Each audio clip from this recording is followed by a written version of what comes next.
In an age where people are broken, tired, and hurting, often finding themselves in a place where they feel hopeless against the challenges life presents, it is clear in God's word that his heart is to have relation and communicate with men and women, that they are not alone, that he loves them, and that he wants to mend their broken lives.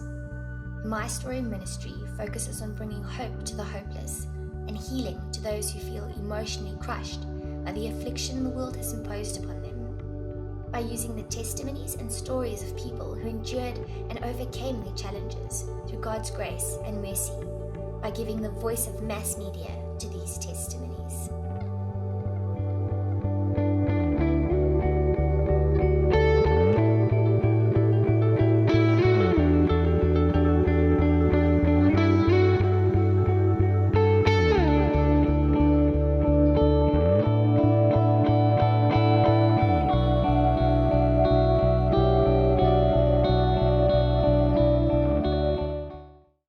It's a very good morning to all our viewers here from a sunny South Africa. I'm visiting with my good friend Nico Botha here, who's got the most amazing testimony. We know in this modern day society where the father's always part of the problem, and it's the father this and the father that, and upon that we have this victim mentality that we so often use as a form of validation of what we're going through. But if I think of my friend Nico, it is, if you think on a scale from 1 to 10, 1 dad being the best and a 10 being the worst, I can tell you after today you will be guaranteed that Nico had an 11 dad, an 11 plus dad, he'd say. But what's interesting though is that even though he had all the right to be cast out and a total misfit to society, and in spite of all that, how Nico's journey to forgiveness is touching people's hearts all through South Africa, and we trust after today all over the world. And I am proud to say that we are busy with Nico's movie because we only have half an hour today. But that's enough of me now. Let's turn our eyes on this man, a man of God. Nico, I honor you, my friend. Thank you. It is a privilege to speak to you today. Thank you, my brother. And I pray that people hearing your story will first of all give you the benefit of the doubt, because we only have half an hour. The questions that might arise from this, may that lead to discussion, but now may they give you the benefit of the doubt in you sharing us your story. And with no further ado, Nico, if you think of your upbringing, let's start in your youth. Tell us a bit about it. You know what, audience and Jacques, thank you for the introduction and everybody that's present. As a young man, I've always thought that everybody's got a story. So it's not just me, but my story makes it significant in the sense of the success that I've achieved through God's grace. And to start there, I have to start from the beginning, where I never knew the grace of God. I never understood the church. I never understood dynamics of life. You're young, like everybody else that's listening to us today. They're in the same boat when you were born. How do you know you're going to be designed and transformed by your upbringing? I had a father which was, in my eyes, a difficult dad. He was the most inappropriate guy. He was a person that was very obnoxious. He was a person that was very aggressive. He was a person that had no forgiveness.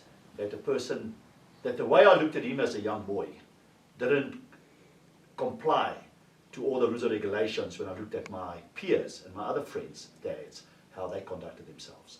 But seeing how it may, you were in that boat, and that was my family, and we were 5 children, and my mother, which was a wonderful woman, and my father, which was the director of this family. So as a young boy, when I grew up, I saw a lot of changes and aggression in my father, where he would beat up people, he will pick fights, you will take me to the hotel from young, and you will wake me up and go and we'll fight and pick a fight. And he always told me, if you run away, I'll beat you up. I'm using quite careful words today, yeah, because I cannot express the way he spoke. In the movie, maybe more expressive. Yeah. But my father did was beyond my understanding. And he will take me there and he will pick a fight with a guy and he will blasé chat with me along. What he's going to do with this person. And the more I tried to say, Dad, but why do you do this? Now here we talk from a boy from the age of 8, 9, 10 years of age. In your forming years, you look up to a role model, your father, which you hope that will give you guidance and help you in life. In our household, there was not an excuse for you can't. There was not an excuse if you were bullied. I know there's a lot of bullying going on today amongst people in schools in the world. In my household, there was no excuse for bullying. If I came home and my father saw how I was beaten up and he says, how many guys were there? I said, no, but 3 guys. And I said, did you win? I had to say I won, even if I lost, because he will beat me then as well. Because in his terminology, there was no a losing factor. So with that, I had to gear up myself and I had to learn the expertise from my father, which was totally incorrect. Because what you do is, as a child, you copycat. So I copycatted my father. And although my mind told me it's wrong, the way he conducted himself, he spoke to my mother, and the relentless fights around the table every day of our lives. I'm not talking about once a month, an argument ensued. We're talking about aggressiveness, which everybody was on edge. To go back a little bit to my younger sister. My younger sister, it was so bad that my father's headlights were turned into the driveway at night. She will wet herself. Eventually developed a very weak bladder as a result of the fear. So, and he would know that. He knew every child, and he would pick on her in a different way. And she would sleep and walk in the house. He will not wake up any other child. He will say, go wake up. And she's got to go sit on his lap just to show his intimidation. And I used to pick it up from a young boy, how he picked on her as a girl. The second sister, she was very articulate, and what she did is she turned the days and the evenings around. She would in the day go sleep, and in the evening she will study. So she never mingled with us. I always used to tell my mother, whose child is this? Because we all are playful, we're out every day and play and make the most of life. My elder sister, she was very soft and timid, wonderful, soft-spoken person. But yet she also, in her life, had to get to a place where she one day had to stab my father when he attacked my mother. And she was a big girl. And my father ran after them and tackled them in the hallway. And luckily the carpet slipped and he didn't get hold of them. And the scissors were still in his back. So, and she worked for... She stabbed him with the scissors in his back? Yeah, she stabbed him. How old was she? Well, must have been about 17, 18. She just started work.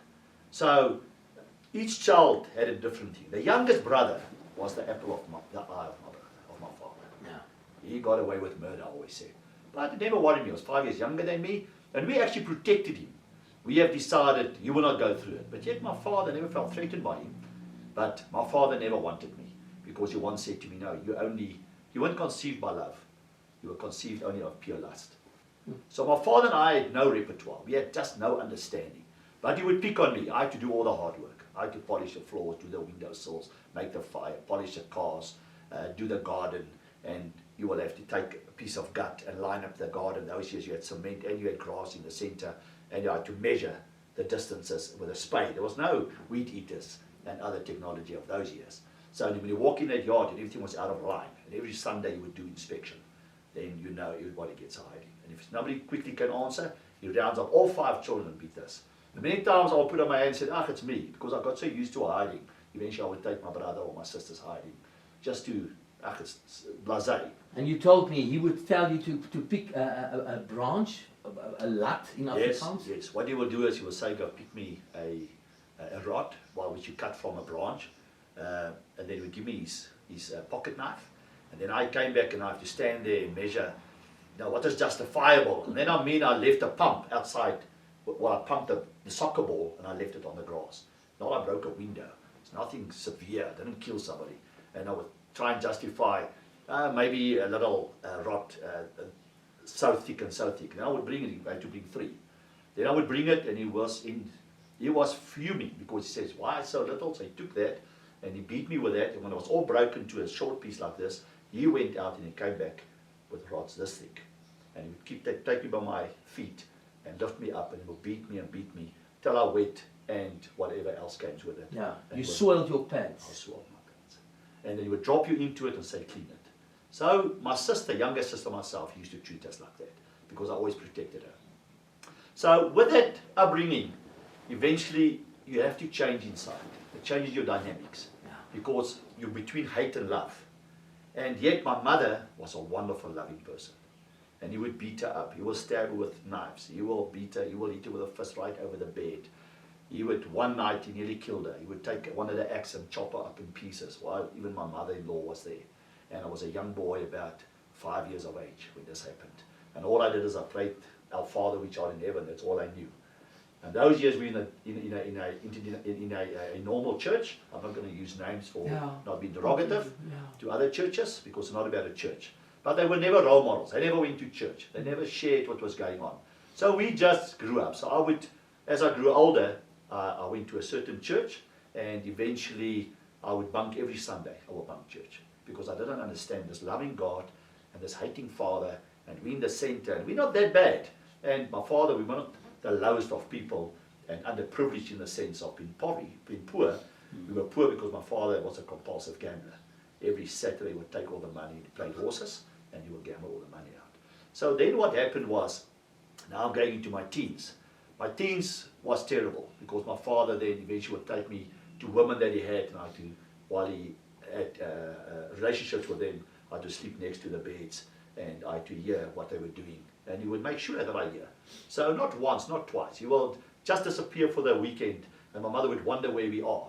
So when I look back as I grew older, I could not understand, but my hate developed my father, because the onslaught on other people, the neighbors, everybody, you would pick a fight when you walk in town. Wherever you went, you know there was embarrassment coming.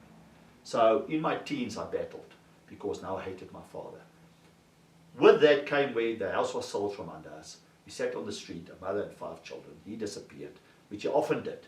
He would disappear for 6 months and come back for about 3-4 days and disappear. There was no food. But when he left, it was like a holiday. Because when he walked in, we knew this is trouble, it's demonic.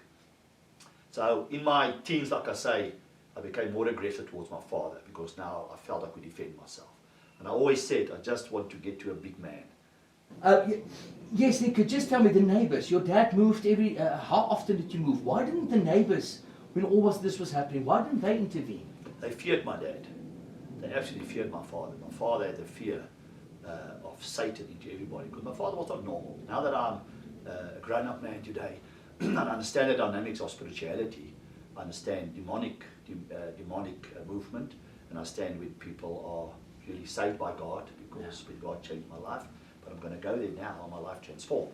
And just to jump back quickly, I mean, the family had interdicts and protection orders against him. His own family, they feared him. Wherever he went, he created chaos. He was creating waves, and he would create a storm. In 5 minutes' time, you know something's going to happen. Whether you go to a hotel, and in those years you sat in a lounge of a hotel, and families went there on Sundays, and he will stop all of a sudden, let's go here. And you know something's coming. And the next moment, the barman that attended us just said something incorrectly. Next time he beat him, he jumps over the table, he beats, his eye comes out. It was always embarrassing. And then the manager of the hotel will run in, and he will say, Mr. Levine, if you touch me, I remember the guy's name, Mr. Levine from the Park Hotel in a certain town. And he would say, if you phone the cops, I'll kill you. So he was intimidating. He had really no fear for man and no fear for nobody. And in such a manner, they had no fear for God. Because that was the problem was, because you would openly in the streets stand and swear at God and say, who are you? So now you must know in what household I grew up. So how do you have understanding with such a person if there's no synergy in spirituality or some form of Christianity or some form of just God and Jesus? But when my mother used to speak about it, you will beat her up. You could see how he got enraged. You will grab a radio.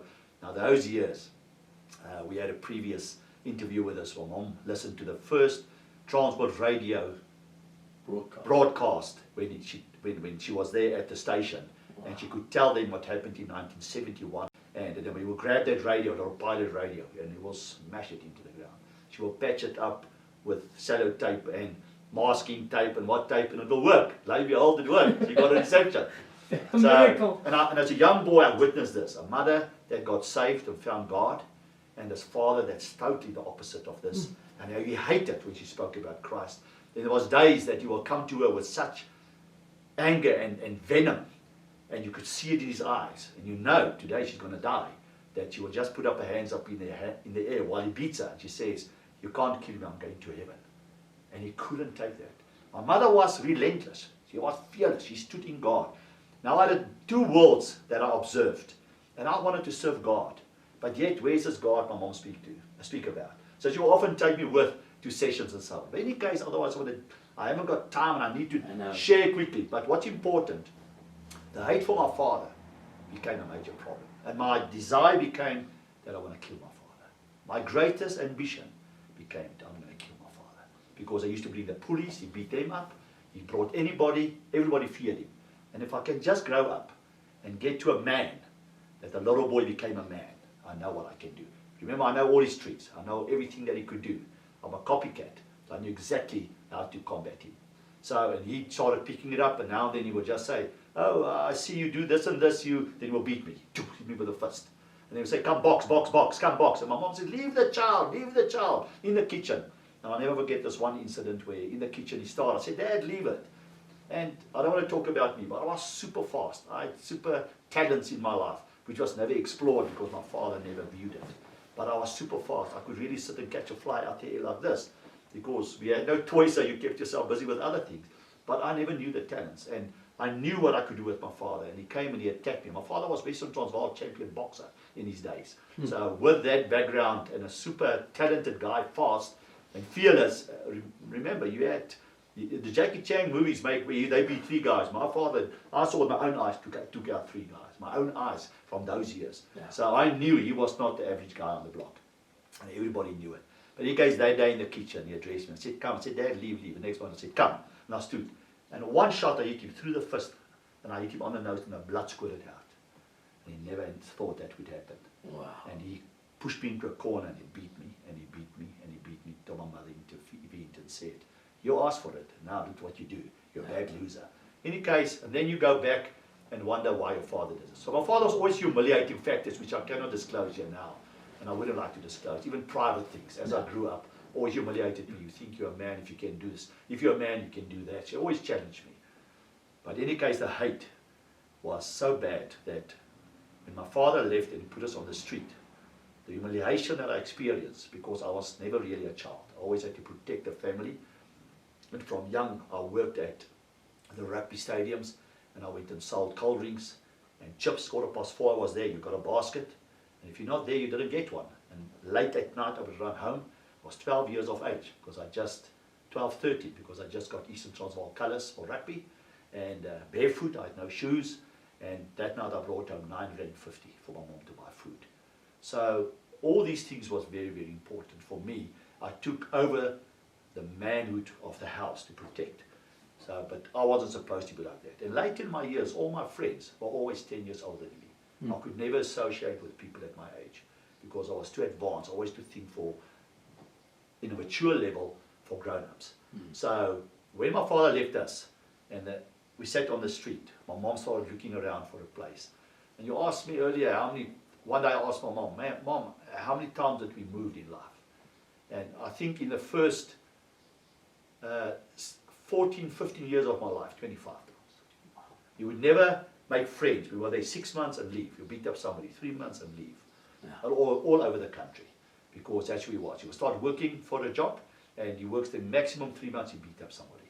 And he had, those days you had a blue card where you imprinted where you worked before. He had 2 full cards already. So, so that's the kind of guy I want to elevate as, but I want to tell people out there that if you find yourself in those circumstances and worse, here is the solution. Because now, at a young age, a teacher in school saw me and he started ministering to me.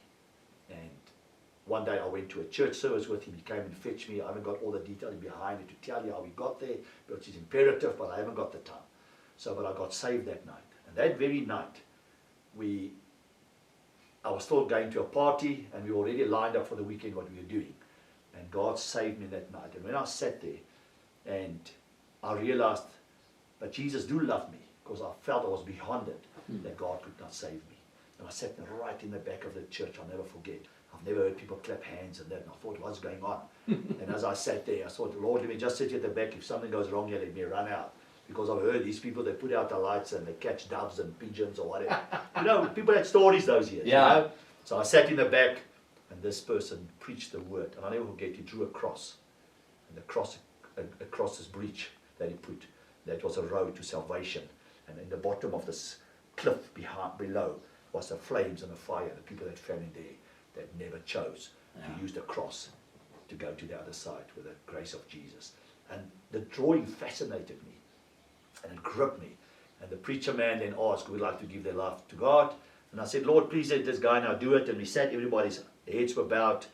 And I can never tell you, but I started shaking. And the next moment, I never walked forward. I found myself forward, and I cried like a baby. I never stopped crying. How old were And you? I cried. I was about 17. And I cried, and I cried, and I cried. And a man came to me, and he ministered to me, the pastor's son, and a wonderful person I always loved. His name was Len Anderson. And I sat to him and I said, Brood, before we start talking, I want to tell you where I come from. If you tell me this God that you profess tonight here from the pulpit can change me, first listen to my story and you tell me.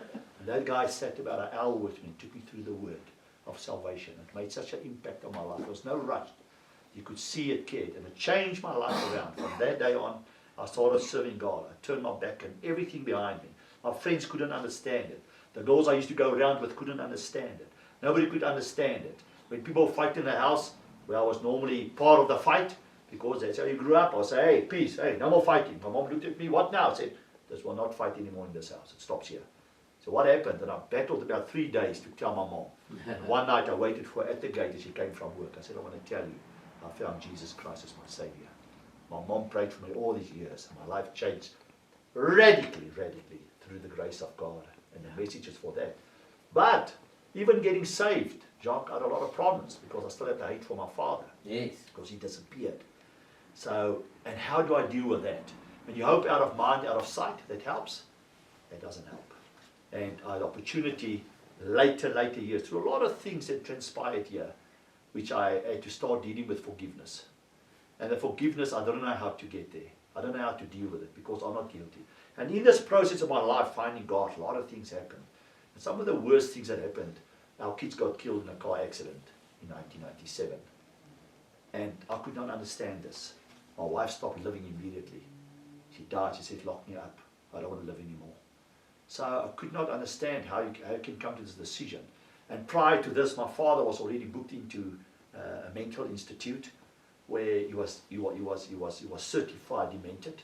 The doctor phoned me and says, how long have you lived with this man? I said, all our lives. There's no ways you cannot have any side effects. You and your whole family, how are you? I said, a mother of 5. She phoned me, the doctor x-rayed and said, come and see me. I said, we don't need to. We found Christ. My brother got an MBA degree. I said, I've got businesses. My sister went to university. I said, we fit into society. Now, but it can't be. I said, I'm telling you, the grace and the blood of Jesus has put us together. We're not perfect, but we don't owe anybody anything. And we don't ask anything. We actually ministering to people every day. My mother's 86 today and still ministering. I take people till this day. I never thought my mother would get to the age of 30. I never thought I made grade 1. That's what the relentless father had with putting guns on us. And the abuse and even the marks I still have on my body today and break my sister's arm. That's a father I had, not a guy that smacked you. And I could never understand. And therefore, anybody's out there and you think you have a rough time, the first part is to find Christ, to change you. Not a church, you find God and you go study the Word. That is your manual to life. Like any car's got a manual and a cubbyhole. You can't use this one for that one. You've got to need that one. God gave it to us, the Word. And I started studying the Word and it changed me. Because I knew I had to look at the right place. Yeah. And one day I had an opportunity. And after my father, with respect, he escaped from this institute 3 times. And they said it couldn't. And I told them I will do it. He said, it's impossible. Have you been there? I said, I haven't been there, but I'll tell you I'll do it. Because he was a psychopath, I knew how he thought. I knew how he was thinking. So I could tell them exactly. If you saw Silence of the Lambs, a movie, this was a guy times 10. Very much the same. But in any case, and then one day, I walked with this anger and I didn't know what to do with it. I was a top bloke in Salma. The next moment I got from the front desk, if somebody wants to see you. And when they said that, I knew it was my dad. I knew. Your spirit picked it up. When I came there, he greeted me like he saw me yesterday. I haven't seen him in years. And the first thing, I marched him in my office. And I sat him down in a chair and I asked my secretary to leave. And the first thing I said to him before I start, I said, after for a long time, I said, I want to tell you how I felt as a son. I told him maybe for 2 hours how I felt as a son I was brought up, how I hated him and I wanted to kill you. He looked at me with fish eyes. He says to me, I don't know what you're talking about. You're the most wonderful childhood life that any person could have desired. You see, he was designed by his past. And I understood it because I was spiritual. And all I said to him is, what is bound on earth is bound in heaven. And what's loosed on earth is loosed in heaven. I set you free today, with no grudges. And it was like a load of things fell off me. My life was transformed. I had no fear, nothing for this man. And you could see it in my eyes. My father left and I've never seen him again. He's disappeared. After he escaped from that institute, never saw him. Then my life was transformed. I started ministering unto people, but forgiveness was the thing. After the kids died, I started my father earlier, and when the children passed on, I had to deal with the person that killed them. A lot of things that involved that aspect. And God challenged me. And 10 years ago, 11 years ago, I made a decision, concerted decision, because I lost 54 million. I lost 200 houses.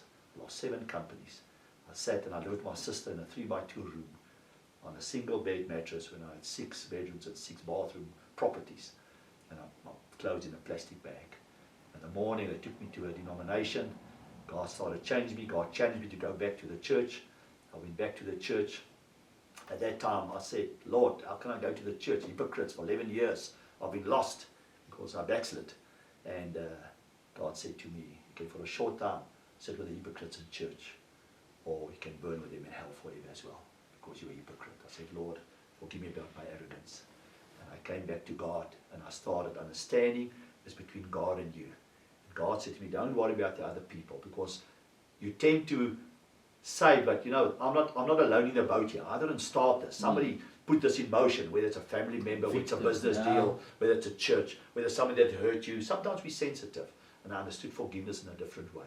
And till today, if you can, every moment you have, even with your partner, people in marriage, they're in your relationships, you'll be challenged. Just say sorry. Many times I say to my wife, sorry love. She says, what for? I said, just in case. So the channels are open, you see. It's the most difficult word to say. Only so many little letters. But it's the most powerful word, because Satan's got no hold on you once you've said sorry. It's the same what God is with us. He said, if you confess your sins, I'm righteous and just to forgive you. So when we go, we expect him to forgive. And remember, if you cannot forgive, God cannot forgive. You can't partake of the communion because he says, some of you have died, some of you have passed on. But you've got something against you. If you know your brother got something against you, you must go to him, make right, and leave you off at the altar. Because if you don't, you drink a curse upon yourself. What curse? Sexually, emotionally, financially. You'll never go forward. You say, I pray against the roof, yes, you do so.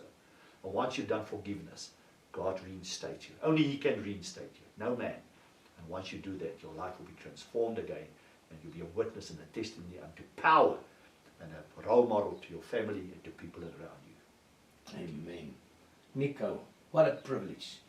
We are going to make your movie. I know so much more about this man's life. Yeah, thank you. Thank you so much. I trust that whoever listen to this testimony, it will transform their lives. But forgiveness is the essence. Amen. No other way.